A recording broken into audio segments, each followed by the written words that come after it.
My dear friends, in the last class we have to discuss about some important derivation that will be called F is equal to ma by the method of Newton's second law of motion.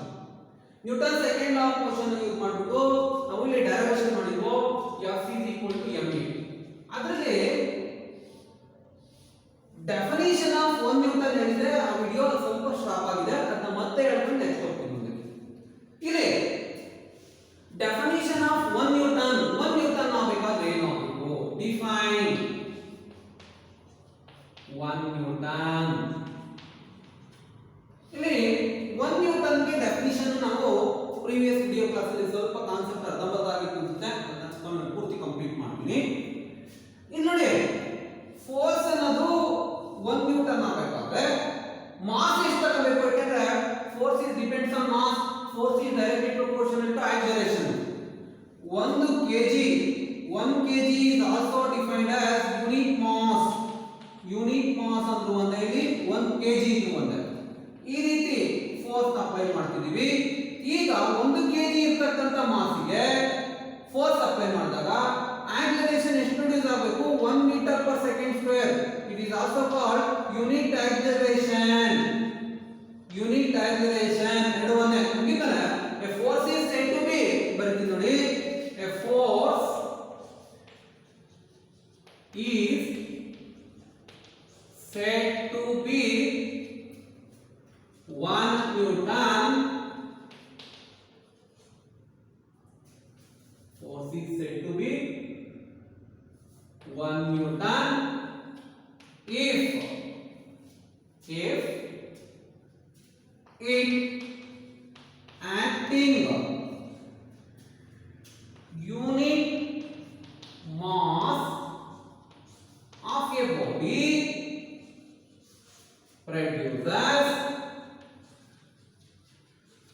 unit acceleration. Unit acceleration is called 1 Newton ಅಂತ concept. 1 Newton ಆಗಬೇಕಾದ್ರೆ ಇದಕ್ಕಂತ idea. Next ಇದೆ ಈ force ಬಗ್ಗೆ idea ಗೊತ್ತಾಯ್ತು ನಿಮಗೆ. ಈಗ Newton first law ಆಯ್ತು, Newton second ಆಯ್ತು. ನ್ಯೂಟನ್ ಫಸ್ಟ್ ಲಾ ಏನ್ ಹೇಳುತ್ತೆ? Every body continues same state of rest or uniform motion along a straight line until unbalanced external force compels on it ಅಂತ ಹೇಳುತ್ತೆ. ಆ ನ್ಯೂಟನ್ ಫಸ್ಟ್ ಲಾ ಇಂದ ಎರಡು idea ಬಂತು. ಇನರ್ಷಿಯಾ ಆಫ್ ಎ ಬಾಡಿ ಅಂದ್ರೇನು, force ಅಂದ್ರೆ ಏನು ಅನ್ನೋದು ಒಂದು ಐಡಿಯಾ ಗೊತ್ತಾಯ್ತು. ನ್ಯೂಟನ್ ಸೆಕೆಂಡ್ ಲಾ ಏನ್ ಹೇಳುತ್ತೆ? Rate of change of momentum is directly proportional to applied force and it takes place in the direction of applied force ಅಂತ ಆಯ್ತು. ಆ ಫೋರ್ಸ್ ಇಂದ ನಾವು F is equal to ma derive ಮಾಡ್ಕೊಂಡಿದೀವಿ. ಈಗ next last law Newton's third law of motion. Very very important concept. Very very important concept. ನೋಡಿ, Newton's third law concept ನಿಮಗೆ ಗೊತ್ತಿರತಕ್ಕಂತ ವಿಚಾರ.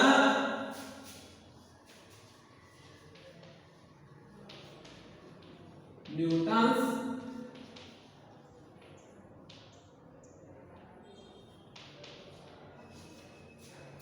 third law of motion. ಏನು ಹೇಳುತ್ತೆ Newton's third law of motion? ಈಗ ಒಂದು ಬಾಲ್ ನ ಈ ರೀತಿ ವಾಲ್ ಎಸ್ತೀವಿ ನೋಡಿ. ಇಲ್ಲಿರ್ತಕ್ಕಂಥದ್ದು ಒಂದು ಬಾಲ್, ನಿಮಗೆ ಗೊತ್ತಿರತಕ್ಕಂಥ ಐಡಿಯಾ ಇದು. ಇದೊಂದು ball,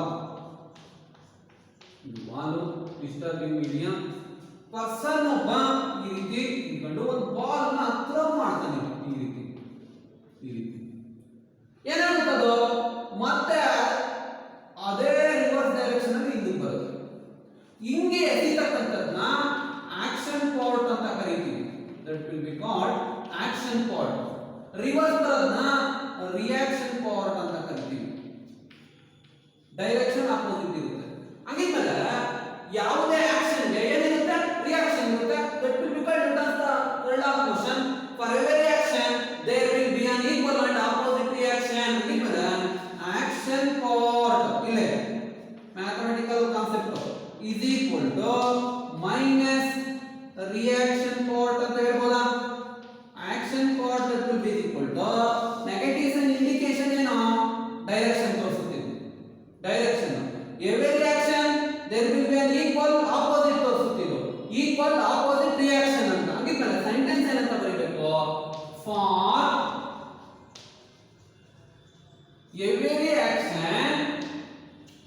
for every action there will be an equal and opposite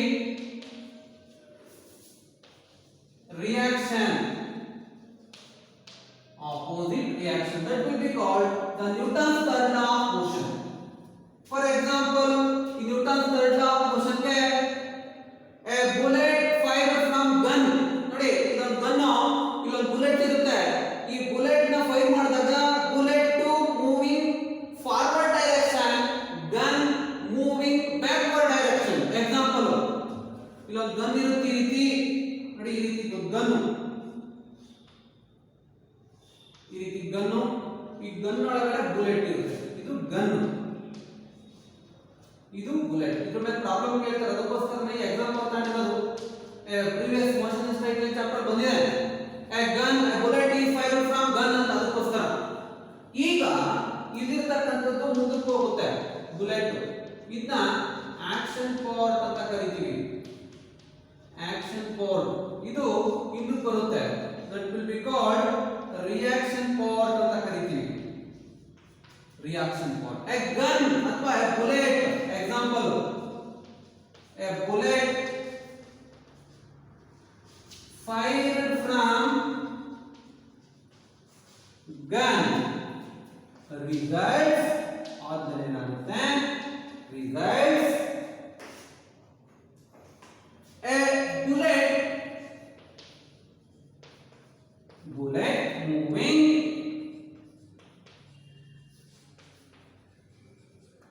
forward direction and gun moving backward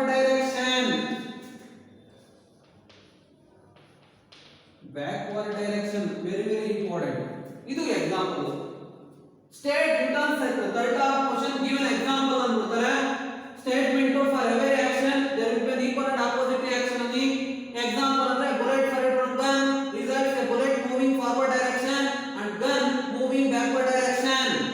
It is also called recoiling of gun ಅಂತ ಕರೀತೀವಿ. ಒಂದು ಬೆಸ್ಟ್ ಎಕ್ಸಾಂಪಲ್ ಇದೆಲ್ಲ ಸೇರಿಸಿದ್ರೆ ಒಂದೇ ಒಂದು ವರ್ಡ್ recoiling ಅಥವಾ recoiling of gun.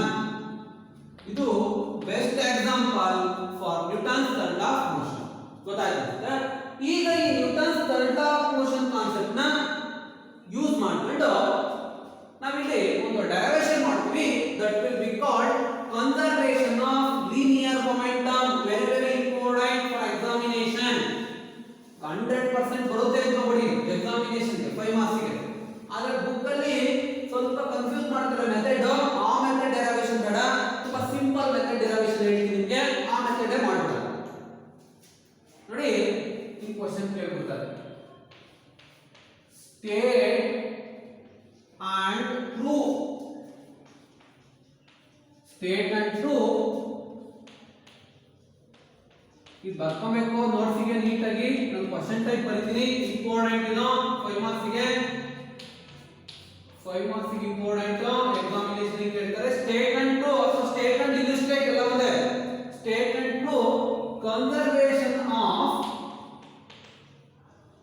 Linear momentum. Book ಅಲ್ಲಿ ಇರ್ತಕ್ಕಂಥ ಕಂಪೇರ್ ಮಾಡಬೇಡಿ. ಕೆಲವೊಂದು ಡೆರಿವೇಶನ್ ನಾನು ತುಂಬಾ ಈಸಿಯಾಗಿ ನಿಮಗೆ ಅರ್ಥ ಆಗಲಿ ಅಂತ ಹೇಳ್ಬಿಟ್ಟು ಮಾಡ್ತೀನಿ. ಇದೇ ಮೆಥಡ್ ಮಾಡಿ. ಬುಕ್ NCERT ಬುಕ್ ಬೇಡ, ಅದು ಮೆಥಡ್ ನೋಡಿ. ನಿಮಗೆ ಫಿಸಿಕ್ಸ್ ಅಲ್ಲಿ any alternative method award marks ಅಂತ ಹೇಳ್ತಾರೆ ವ್ಯಾಲ್ಯೂಯೇಷನ್ ಅಲ್ಲಿ. ಯಾವ್ದಾರ ಆಲ್ಟರ್ನೇಟಿವ್ ಮೆಥಡ್ ಮಾಡಿ ಫೈನಲ್ ಆನ್ಸರ್ ಮುಂದೆ ಇರ್ತದೆ. ಅದೇ ಇಂಪಾರ್ಟೆಂಟ್ ಇದೆ. ನೀವು ಹಂಗೆ ಹಿಂಗೆ ಡಿವಿಯೇಷನ್ ಆಗಬೇಡಿ. ನಾವೇನ್ ಹೇಳ್ತೀವಿ follow. State and true conservation of linear momentum. ಆಮೇಲೆ ಸ್ಟೇಟ್ಮೆಂಟ್ ಬರೆಯೋಣ. ಫಸ್ಟ್ ಇಲ್ಲಿ ಡಯಾಗ್ರಾಮ್ ಬರೀಬೇಕು. Very important diagram. ಇವನ್ನ ಐಸೋಲೇಟೆಡ್ ಸಿಸ್ಟಮ್ಸ್ ಅಂತ ಕರಿತೀವಿ. ಏನಂತ ಕರಿತೀವಿ? Isolated systems. ಈ ರೀತಿ ಇರ್ತಕ್ಕಂಥವು ಇವನ್ನ ಐಸೋಲೇಟೆಡ್ ಸಿಸ್ಟಮ್ಸ್. ಇಲ್ಲಿ ಎರಡು ಬಾಲ್ ಅಥವಾ ಎರಡು ಬಾಡೀಸ್ ತಗೊಂತೀನಿ. ಇದೊಂದು ಬಾಡಿ ಎ, ಇದಕ್ಕೆ ಮಾಸ್ m1 ಇರುತ್ತೆ. ಇದಕ್ಕೆ ಬಾಡಿ ಬಿ ಅನ್ನೋದೊಂದು, ಇದಕ್ಕೆ ಮಾಸ್ m2 ಇರುತ್ತೆ. ಸ್ಟಾರ್ಟಿಂಗ್ ಅಲ್ಲಿ ಇದಕ್ಕೆ ಇನಿಷಿಯಲ್ ವೆಲಾಸಿಟಿ v1, ಇದಕ್ಕೆ ಇನಿಷಿಯಲ್ ವೆಲಾಸಿಟಿ u2 ಇರುತ್ತೆ. ಇಲ್ಲಿ ಈ ಎರಡು ಬಾಡಿ, ಇದು ಬಾಡಿ ಎ ಮತ್ತೆ ಬಾಡಿ ಬಿ ಕೊಲೈಡ್ ಆಗ್ತವೆ, ಒಂದಕ್ಕೊಂದು ಡ್ಯಾಶ್ ಅಂತೀವಿ, ಇಂಪ್ಯಾಕ್ಟ್ ಅಂತ ಕರಿತೀವಿ. ಇಂಪ್ಯಾಕ್ಟ್ ಆಗ್ತವೆ. ಇಂಪ್ಯಾಕ್ಟ್ ಆಗಿ ಮತ್ತೆ ಮುಂದಕ್ಕೆ ಮೂವ್ ಆಗ್ತವೆ. ಇಂಪ್ಯಾಕ್ಟ್ ಆದಾಗ ಇದು ಬಾಡಿ ಎ, ಇಲ್ಲಿರ್ತಕ್ಕಂಥದ್ದು ಬಾಡಿ ಬಿ. ಸ್ಟಾರ್ಟಿಂಗ್ ಅಲ್ಲಿ ಇದಕ್ಕೆ ಇರ್ತಕ್ಕಂಥದ್ದು ಇನಿಷಿಯಲ್, ಕೊಲೈಡ್ ಆದ್ಮೇಲೆ ಫೈನಲ್ ವೆಲಾಸಿಟಿ v1 v2 ಬರುತ್ತೆ. ಇದನ್ನ ಬಿಫೋರ್ ಕೊಲಿಷನ್ ಅಂತ ಕರಿತೀವಿ. Before collision. ಇದು ಕೊಲಿಷನ್ ಆಗ್ತಾ ಇದೆ, ಡ್ಯೂರಿಂಗ್ ಕೊಲಿಷನ್. During collision. ಇದು ಕೊಲಿಷನ್ ಆದ್ಮೇಲೆ ಆಫ್ಟರ್ ಕೊಲಿಷನ್. ನೋಡಿ, ಒಂದು ಗಾಡಿ ಎರಡು ಇದು ಮೂವ್ ಆಗ್ತಾವೆ, ಮೂವ್ ಆಗಿ ಡ್ಯೂರಿಂಗ್ ಕೊಲಿಷನ್ ಹಿಂಗೆ ಡ್ಯಾಶ್ ಇಟ್ಕೊಂಡಿದೆ. ಈ ರೀತಿ ಡ್ಯಾಶ್ ಇಟ್ಕೊಂಡಾಗ ಇದರ ವೆಲಾಸಿಟಿ ಚೇಂಜ್ ಆಗುತ್ತೆ. ವೆಲಾಸಿಟಿ ಚೇಂಜ್ ಆದಾಗ ಫೈನಲ್ ಆಗುತ್ತೆ. ಇನಿಷಿಯಲ್, ಕಾಂಟ್ಯಾಕ್ಟ್ ಮತ್ತೆ ಗ್ಯಾಪ್. ಮೂರು ಕಾನ್ಸೆಪ್ಟ್ ತಿಳ್ಕೊಂಡಿರಬೇಕು. ಡಯಾಗ್ರಾಮ್ ಯಾವುದಕ್ಕೆ? ಕನ್ಸರ್ವೇಷನ್ ಆಫ್ ಲೀನಿಯರ್ ಮೊಮೆಂಟಮ್ ನ ಪ್ರೂವ್ ಮಾಡಕ್ಕೆ. ಇಲ್ಲಿ ಫಸ್ಟ್ ನಾವು ಏನು ಡೆಸಿಗ್ನೇಟ್ ಮಾಡಬೇಕು? Consider two bodies. ನೋಡಿ, ಡೆರಿವೇಶನ್ ಇದೆ. Consider two bodies A and B of mass m1 and m2 moving with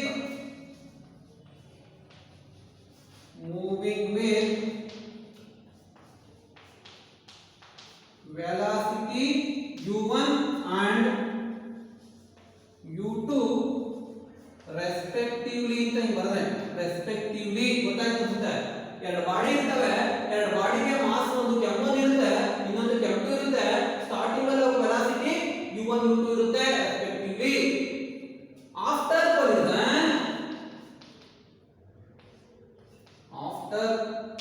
collision, collision ಆದ್ಮೇಲೆ ಎರಡು ಬಾಡಿ ಮೂವ್ ಆಗ್ತವೆ, ಅದರ ವೆಲಾಸಿಟಿ ಚೇಂಜ್ ಆಗುತ್ತೆ ಅಂತ ಬರೆಯೋದು. After collision the velocity of two bodies changes from v1 and v2 respectively.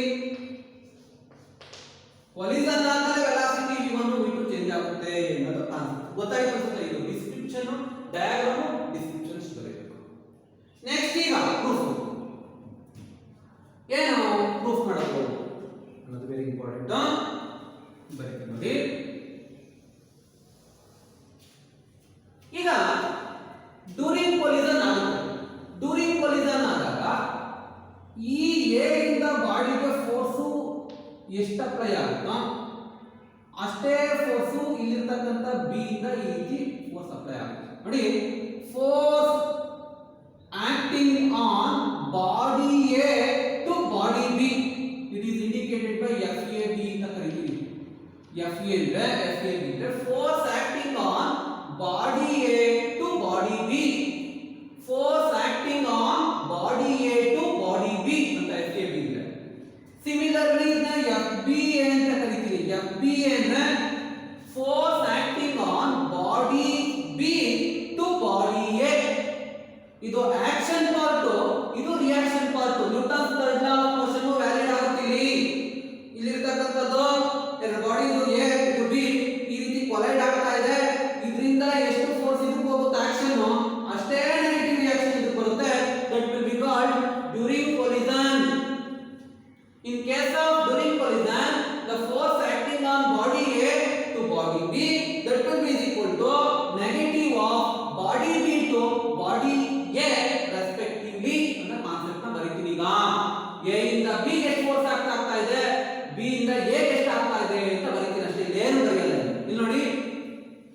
ಸ್ವಲ್ಪ simple ಕೂಡ confuse ಮಾಡ್ತಾರೆ ಈಗ ದ ಫೋರ್ಸ್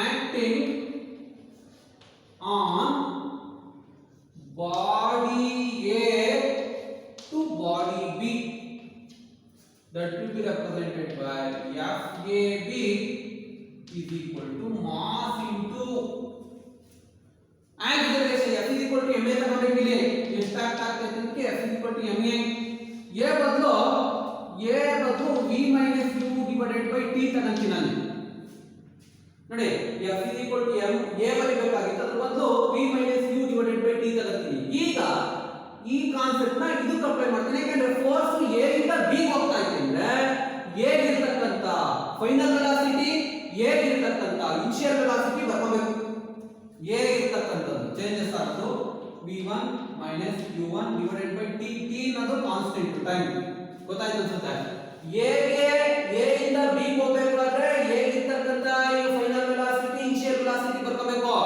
b ಆಗಬೇಕಾದ್ರೆ b ಇರತಕ್ಕಂತ ಇನಿಷಿಯಲ್ ಫೈನಲ್ ವೆಲಾಸಿಟಿ ಇಲ್ಲಿ ಮಾಸ್ a ಇರತಕ್ಕಂತದ್ದು m1 ಇದನ್ನ ನಾವು ಆಕ್ಷನ್ ಪಾರ್ಟ್ ಅಂತ ಕರ್ಕೊಂತೀವಿ that will be called action part ಗೊತ್ತಾಯ್ತು ಅನ್ಸುತ್ತೆ ಇದು ಬರೆದ್ರೆ 50% ಡೆರಿವೇಶನ್ ಕಂಪ್ಲೀಟ್ 50% ಡೆರಿವೇಶನ್ ಕಂಪ್ಲೀಟ್ ಆಗುತ್ತೆ ಸಿಮಿಲರ್ಲಿ ರಿವರ್ಸ್ ಮಾಡಿದ್ದು the force acting on reverse ಮಾಡ್ತೀನಿ body B to A same ಅದೇ ತರ FB ಆಯಿತು m2 ಆಯಿತು v2 minus u2 divided by t ಆಯಿತು that will be called reaction part simple ಆಗಿ ಇರತಕ್ಕಂತ ಡೆರಿವೇಶನ್ ಕಾಂಪ್ಲಿಕೇಟ್ ಮಾಡ್ಕೋಬೇಡಿ ಬುಕ್ಸ್ ಗಳಲ್ಲಿ ಕಾಂಪ್ಲಿಕೇಟ್ ಮಾಡ್ತಾರೆ ಸಿಂಬಲ್ ಗಳೆಲ್ಲ ಚೇಂಜ್ ಮಾಡಿ ಮೆಥಡ್ ತಿಳ್ಕೊಳ್ಳಿ ಮುಗೀತು ಡೆರಿವೇಶನ್ ಕಂಪ್ಲೀಟ್ ಈಗ next according to Newton's third law of motion according to Newton's third law of motion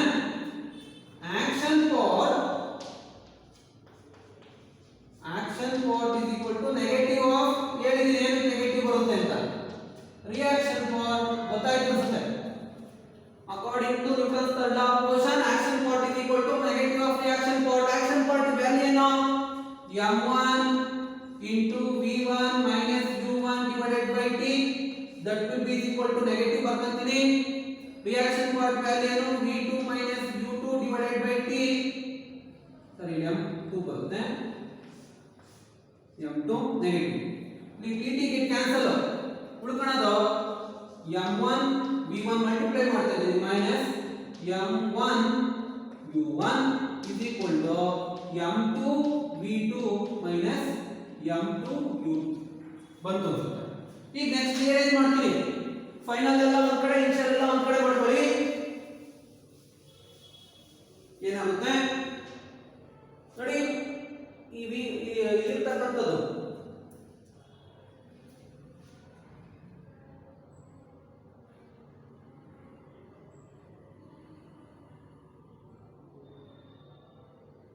m1 u1 minus m1 u1 ಆಯ್ತು ನೆಗೆಟಿವ್ ಐತೆ ಸರಿ ನೆಗೆಟಿವ್ ಐತೆ ನೋಡಿ ನೆಗೆಟಿವ್ ಮಲ್ಟಿಪ್ಲೈ ಮಾಡಬೇಕು ಮೈನಸ್ ಇಂಟು ಪ್ಲಸ್ ಮೈನಸ್ ಆಯ್ತೀನಿ ಸರಿ minus into minus plus confuse ಆಗಬಾರ್ದು minus into plus minus into minus plus ಈಗ ಇದು ಈ ಕಡೆ ಇದು ಆ ಕಡೆ ಏನಾಗುತ್ತೆ m1 v1 plus m2 v2 minus ಇರೋದಕ್ಕೆ ಪ್ಲಸ್ ಆಯಿತು ಮೈನಸ್ m1 u1 ಆ ಕಡೆ ಹೋದ್ರೆ m1 u1 plus m2 u2 ಇದು ನಿತ್ ಫಸ್ಟ್ ಬರೀತೀನಿ ಈಗ m1 u1 plus m2 u2 is equal to m1 v1 plus m2 v2 ನೋಡಿ that will be called the mathematical expression for conservation of linear momentum ಇದರ meaning ಏನು ಇದು initial momentum ಇದು initial momentum of body B initial momentum of body ಅದು before collision ಆಗಿರುತ್ತೆ ಇದು final momentum of body body A, ಇದು final momentum of body B after collision. ಹಾಗಿದ್ದರೆ the total momentum ಇಲ್ಲಿ ಬರೀತೀನಿ. Total momentum of body A body B ಅಂತ ಬರೀಬೋದಾ? Total momentum before collision ಅಂತ ಸಿಂಪಲ್ ಆಗಿ. ಬಿಫೋರ್ ಕೊಲಿಷನ್ ಯಾವುದು ಈಕ್ವಲ್ ಆಗ್ತಾ ಇದೆ? ದ ಟೋಟಲ್ ಮೊಮೆಂಟಮ್ ಆಫ್ಟರ್ ಗೊತ್ತಾಯ್ತು ಅನ್ಸುತ್ತೆ. ಇದಕ್ಕೆ ಸ್ಟೇಟ್ಮೆಂಟ್ ಇಷ್ಟೇ, the total momentum before collision that will be equal to the total momentum after collision that will be called the statement of law of conservation of linear momentum. ಈಗ ಇನ್ನೂ condense ಆಗಿ ಹೇಳ್ತೀನಿ ನಾನು, ಇನ್ನೂ ಸಿಂಪಲ್ ಆಗಿ ಬರೀಬೇಕು ಅಂದ್ರೆ ಇದನ್ನು ಬರೀಬಹುದು, ಇದನ್ನು ಬರೀಬಹುದು. ಏನು? For an isolated system the total momentum for isolated system, the total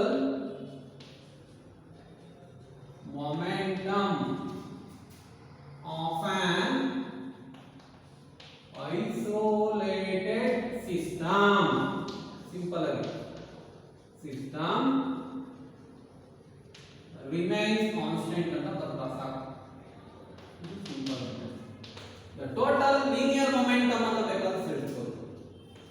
Linear momentum of an isolated system remains constant ಅಂತ ಬರೆದ್ರೆ ಇಲ್ಲಿ ಸಾಧ್ಯ. ಈಗ explain with an example ಅಂತ ಕೊಡ್ತಾರೆ. ಅದಕ್ಕೆ ಎಕ್ಸಾಂಪಲ್ ಆಗಿ ಹೇಳಿದಲ್ಲ, recoiling of gun, recoils of gun ಅಂತ ಎಕ್ಸಾಂಪಲ್. ಇದಕ್ಕೆ ಇಲ್ಲಸ್ಟ್ರೇಷನ್ ನೋಡಿ. ಈ ಗನ್ ಇರುತ್ತೆ, ಈ ರೀತಿ ಗನ್ ಇಂದ ನಾವು ಬುಲೆಟ್ ನ ಫೈರ್ ಮಾಡ್ತೀವಿ. ಇದು ಬುಲೆಟ್, ಇದು ಗನ್. ಗನ್ ಇರತಕ್ಕಂತ ಮಾಸ್ ನ m1 ಅಂತ ಕರೀತೀವಿ, ಬುಲೆಟ್ ಇರತಕ್ಕಂತ ಮಾಸ್ ನ m2 ಅಂತ ಕರೀತೀವಿ. ಇಲ್ಲ ಇದನ್ನ ಕ್ಯಾಪಿಟಲ್ M ಅಂತ ಕರೀಬೇಕಾದ್ರೆ ಇದನ್ನ ಸ್ಮಾಲ್ m ಅಂತ ಕರೀತೀವಿ, ಎರಡು ಒಂದೇ. ಈಗ ಇನಿಷಿಯಲ್ ಏನಾಗುತ್ತೆ, ಗನ್ ನ ನಾವು ಫೈರ್ ಮಾಡೋದಕ್ಕಿಂತ ಮುಂಚೆ ಇದರ ಇನಿಷಿಯಲ್ ವೆಲಾಸಿಟಿ u1 0, ಇದರ ಇನಿಷಿಯಲ್ ವೆಲಾಸಿಟಿ u2 0 ಆಗಿರುತ್ತಾ? ಇದಕ್ಕೆ ಅಪ್ಲೈ ಮಾಡಿದ್ರೆ ನೋಡಿ, m1 u1 plus m2 u2 m1 v1 plus m2 v2 ಅಂತ ಬರೀಬೋದಾ? ಇಲ್ಲಿ ಫಸ್ಟ್ ರೆಸ್ಟ್ ಅಲ್ಲಿ ಇದ್ದಾಗ ಫೈರ್ ಮಾಡೋದಕ್ಕಿಂತ before firing of gun u1 u2 0 ನಾ? m1 ಏನಾಗುತ್ತೆ? ಕ್ಯಾಪಿಟಲ್ M ಆಗುತ್ತೆ. m2 ಏನಾಗುತ್ತೆ? ಸ್ಮಾಲ್ ಲೆಟರ್ m ಆಗುತ್ತೆ. ಸಬ್ಸ್ಟಿಟ್ಯೂಟ್ ಮಾಡಿ, m into 0 plus m small letter m into 0 is equal to m1. ಇಲ್ಲಿ ಫೈನಲ್ ವೆಲಾಸಿಟಿ ಆಮೇಲೆ ಬರ್ತೀನಿ. ಫೈನಲ್ ವೆಲಾಸಿಟಿ ಏನಾಗುತ್ತೆ? v1 is equal to v3, v2 is equal to v dash. ಏನಾಗುತ್ತೆ? v plus small letter v dash. ಈಗ 0 is equal to mv plus mv dash. ನಮಗೆ ಇದಿರತಕ್ಕಂಥದ್ದು v dash ಬೇಕು, bullet ಇತ್ತು ಅಂದ್ರೆ ಇದು ಈ ಕಡೆ ಬರುತ್ತೆ, ಇದು minus mv is equal to mv dash ಅಥವಾ v dash is equal to minus mv divided by small. ಇದು ಪ್ರಾಬ್ಲಮ್ ಬೇಕಾಗುತ್ತೆ. Negative sign indication the bullet moving forward direction, gun moving backward direction. That's all. ಇದು state and true conservation of linear momentum ಅಂತ ಇದು example. recoil of gun ಅಂತ ಹೇಳ್ಬಿಡಿ. ಏನು? when gun is fired, the bullet moving forward direction, gun is moving backward direction. In this case, these conditions are valid ಆಗುತ್ತೆ ಅಂತ ಬರೆದ್ರೆ ಇದು Newton